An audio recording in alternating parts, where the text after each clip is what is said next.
Let's talk about the types of non-ideal solution. As we have told you that as we have discussed that non-ideal solution is the type of solution which does not obey Raoult's law for all the concentrations. Now there are two types of non-ideal solution. One is the solution with positive deviation. Another one is the solution with negative deviation. अब positive deviation में क्या होता है? This graph we have seen earlier, which is the graph for the ideal solution. These lines should come in the straight way like this. Now if the graph is if the solution is with positive deviation, the graph goes like this up curve you can see in the graph. That means जो normal vapour pressure है उससे vapour pressure की value जो है वो increase हो जाती है. देखेंगे पार्शियल वेपर प्रेशर की वैल्यू इंक्रीज़ हो गई है यहाँ, and hence for the total vapour pressure of the solution is also increased. This happens when the solution undergoes a positive deviation. Now what is positive deviation and under what condition a solution will show positive deviation from the ideal behavior? The deviation will be called positive when the partial pressure of each component and the resultant total pressure are greater than the pressure expected on the basis of Raoult's law. मतलब हम Raoult's law से जो value expect कर रहे हैं उससे ज़्यादा अगर हमें पार्शियल प्रेशर की वैल्यू मिलती है तो हम बोलते हैं कि पॉजिटिव डेविएशन शो हुआ है. Now when this happens, when the intermolecular forces between solvent and solute molecule, that is FAB, are weaker than the solvent and the solute molecules forces. ये बहुत इंपॉर्टेंट फैक्टर है कि AB के बीच में मतलब जो नया force of attraction between solute and solvent बनेगा वो वीकर होता है previous forces of attraction between solvent and solute molecule. मतलब ये इनके बीच में ज़्यादा स्ट्रॉन्ग फोर्स नहीं बनेगा. They can easily break these will come once A and B will combine, they will form AB. But AB जो है बहुत स्ट्रॉन्ग नहीं है तो वो ईजिली अलग होकर के उनकी एस्केपिंग टेंडेंसी बढ़ जाएगी. They will escape more easily. तो अगर एस्केपिंग टेंडेंसी बढ़ेगी तो obviously vapour pressure of the solution will also increase. Now one important thing is as the forces are very weak, इन FAB के बीच के फोर्स बहुत वीक हैं तो ये बॉन्ड जो होगा हाई एनर्जी बॉन्ड होगा. हाई एनर्जी बॉन्ड वो होते हैं which are very weak and unstable. So such bonds which have high energy, the energies of bond are very high. ऐसे बॉन्ड्स जो होते हैं इनको हमें एनर्जी देनी पड़ती है स्टेबल रखने के लिए. So as a result such solutions will show endothermic nature. मतलब जब ये सॉल्यूशन बनेंगे तो ये एंडोथर्मिक नेचर शो करेंगे. मतलब इसमें हमें हीट देनी होगी, एब्जॉर्ब करेंगे ये हीट को ताकि इस बॉन्ड को मेंटेन कर सकें because the bonds are of high energy. Henceforth ऐसे सॉल्यूशन का जो टेम्परेचर होता है वो डिक्रीज़ हो जाता है.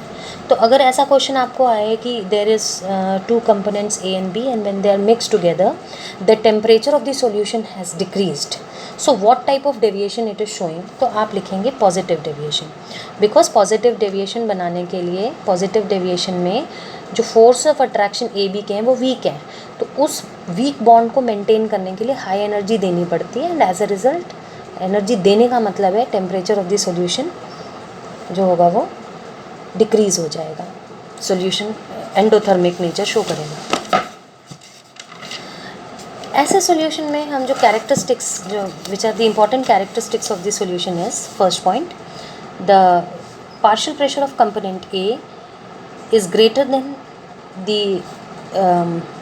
pressure which can be calculated by Raoult's law, that is P naught A XA, and same way PB, which is the partial pressure of component B, is greater than the expected value of Raoult's law, P naught B XB. Delta H mixing is greater than 0, that means positive. Positive का मतलब है कि ये आपका endothermic nature है. Delta V mixing is also greater than 0, that means it is also positive. मतलब इसमें volume जो होगा वो बढ़ जाएगा. Examples are ethyl alcohol and water, acetone and carbon disulphide, carbon tetrachloride and benzene, and acetone and benzene. क्या होता है कि when they are mix together when say for example acetone and benzene when they are mixed together, acetone के बीच के molecules में stronger force है, benzene के बीच में मॉलिक्यूल्स में स्ट्रॉन्गर फोर्स है। लेकिन जब हम एसीटोन और बेंजीन को मिक्स करते हैं तो एसीटोन और बेंजीन के बीच में जो नया फोर्स डेवलप होता है वो उतना स्ट्रॉन्ग नहीं होता है। तो इफ़ इट इज़ आस्क्ड कि एक्स वाई दो सॉल्यूशन है और इनके बीच में पॉजिटिव डेविएशन ये क्यों शो कर रहे हैं, तो आपको ये लिखना होगा कि जो भी दो सॉल्यूशन जिनके बीच में ये क्वेश्चन किया जा रहा है, आप लिखोगे कि उनके बीच में जो न्यू इंटरेक्शन बनेंगे वो उतने स्ट्रॉन्ग नहीं है as the previous interactions were there, और you can write they are not able to develop hydrogen bond among themselves, among the two components the hydrogen bond can not be developed. Simple answer लिखोगे, hydrogen bond can't be made between A and B, मतलब जब हम ए और B को mix करेंगे तो इनके बीच में हाइड्रोजन बॉन्ड नहीं बन पाएगा, जबकि जो प्रीवियस बॉन्ड इनके बीच में होगा वो काफ़ी स्ट्रॉन्ग होगा। तो स्ट्रॉन्ग बॉन्ड तोड़ने के लिए हमको एनर्जी ज़्यादा चाहिए, लेकिन जो नया बॉन्ड बन रहा है वो उतना स्ट्रॉन्ग नहीं बन रहा है, तो मतलब ज़्यादा एनर्जी रिलीज़ नहीं हो रही है। So in this case the solution will become colder and the temperature will decrease. The second type of solution is the non-ideal solution showing negative deviation. इसके ग्राफ में आप देखो जो हमारा कर्व है वो नीचे की तरफ जा रहा है, ठीक है, मतलब जो हमारी required value of partial pressures हैं या टोटल प्रेशर है उससे हमें कम वैल्यू मिल रही है। इस केस में वेपर प्रेशर कम हो रहा है। वेपर प्रेशर कम होने का मतलब ये है कि जो forces of attraction A B के बीच में बने हैं, अब बने न्यू फोर्सेस जो बने हैं वो ओल्ड फोर्सेस से स्ट्रॉन्गर बने हैं। स्ट्रॉन्गर बनने का मतलब है ए और बी अब काफ़ी स्ट्रॉन्ग फोर्स से बॉन्डेड हैं, तो अब इनकी एस्केपिंग टेंडेंसी कम हो जाएगी। Due to this there is decrease in the escaping tendency of A and B molecule and henceforth the solution the molecules will not leave the surface of the solution. अब जब वो नहीं छोड़ेंगे solution को तो मतलब इनका वेपर प्रेशर जो होगा वो डिक्रीज़ हो जाएगा। तो आपको ग्राफ जो है ऐसा डाउन कर्व आपको देखने को मिलेगा।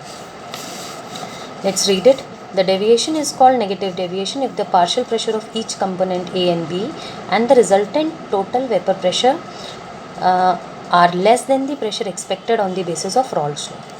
अब अगर इस केस में देखोगे तो यहाँ जो वैल्यू आएगी वो लेस आएगी, जबकि ऊपर वाले केस में हमने देखा था जो हमारी Raoult's law से एक्सपेक्टेड वैल्यू है उससे ज़्यादा वैल्यू आती है। Now because force of A and B is stronger so that means the bond is strong. अगर bond strong है तो स्ट्रॉन्ग बॉन्ड की एनर्जी कम होती है, मतलब when the bond is made lot of energy is been released. ऐसे case में सॉल्यूशन जो होता है वो हॉट हो जाता है, उसका टेम्परेचर इंक्रीज़ हो जाता है। So if it is again asked whether when A and B are mixed and the temperature increases what type of deviation such solution is showing, तो आप लिखेंगे it shows negative deviation. The characteristics are PA is greater than P naught AXA, similarly PB also. Delta H mixing is greater than 0 and that means it is negative and the heat is released. Delta V mixing is also negative, that means the volume of the solution will decrease. Examples are HNO3 and water, chloroform and acetone, acetic acid and pyridine, hydrochloric acid and water. इन सब के cases में जब आप इनको mix करोगे तो जो नया बॉन्ड इनके बीच में डेवलप होगा that is hydrogen bond, that will be stronger as compare to the earlier bond which were present in the compound.